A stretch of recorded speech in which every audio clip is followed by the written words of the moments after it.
If you want to change the world, start off by making your bed. If you make your bed every morning, you will have accomplished the first task of the day. It will give you a small sense of pride, and it will encourage you to do another task, and another, and another. And by the end of the day, that one task completed will have turned into many tasks completed. Making your bed will also reinforce the fact that the little things in life matter. If you can't do the little things right, you'll never be able to do the big things right. And if by chance you have a miserable day, you will come home to a bed that is made, that you made. And a made bed gives you encouragement that tomorrow will be better. To pass SEAL training, there are a series of long swims that must be completed. One is the night swim. Before the swim, the instructors joyfully brief the students on all the species of sharks that inhabit the waters off San Clemente. They assure you, however, that no student has ever been eaten by a shark, at least not that they can remember. But you are also taught that if a shark begins to circle your position, stand your ground. Do not swim away. Do not act afraid. And if the shark, hungry for a midnight snack, darts towards you, then summons up all your strength and punch him in the snout, and he will turn and swim away.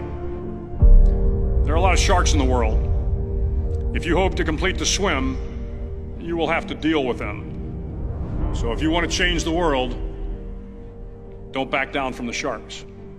Over a few weeks of difficult training, my SEAL class, which started with 150 men, was down to just 42. There were now 6 boat crews of 7 men each.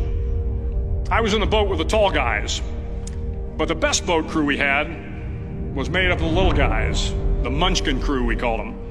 No one was over 5'5".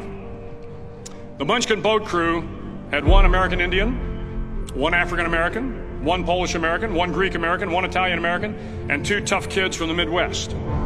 They out-paddled, outran, and outswam all the other boat crews. The big men in the other boat crews would always make good-natured fun of the tiny little flippers the Munchkins put on their tiny little feet prior to every swim. But somehow these little guys from every corner of the nation and the world always had the last laugh, swimming faster than everyone and reaching the shore long before the rest of us. SEAL training was a great equalizer. Nothing mattered but your will to succeed, not your color, not your ethnic background, not your education, not your social status. If you want to change the world, measure a person by the size of their heart, not by the size of their flippers. The 9th week of training is referred to as Hell Week. It is 6 days of no sleep, constant physical and mental harassment, and 1 special day at the Mud Flats. The Mud Flats are an area between San Diego and Tijuana where the water runs off and creates the Tijuana Sloughs, a swampy patch of terrain where the mud will engulf you. It is on Wednesday of Hell Week that you paddle down to the Mud Flats and spend the next 15 hours trying to survive the freezing cold, the howling wind, and the incessant pressure to quit from the instructors. As the sun began to set that Wednesday evening, my training class, having committed some egregious infraction to rules, was ordered into the mud. The mud consumed each man till there was nothing visible but our heads. The instructors told us we could leave the mud if only 5 men would quit. Only 5 men, just 5 men, and we could get out of the oppressive cold. Looking around the mud flat, it was apparent that some students were about to give up. It was still over 8 hours till the sun came up. 8 more hours of bone-chilling cold. The chattering teeth and the shivering moans of the trainees were so loud, it was hard to hear anything. And then one voice began to echo through the night. One voice raised in song. The song was terribly out of tune, but sung with great enthusiasm. One voice became 2, and 2 became 3, and before long, everyone in the class was singing. The instructors threatened us with more time in the mud if we kept up the singing, but the singing persisted, and somehow the mud seemed a little warmer, and the wind a little tamer, and the dawn not so far away.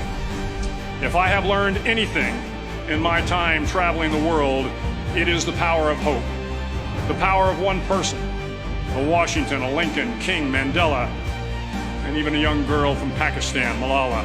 One person can change the world by giving people hope.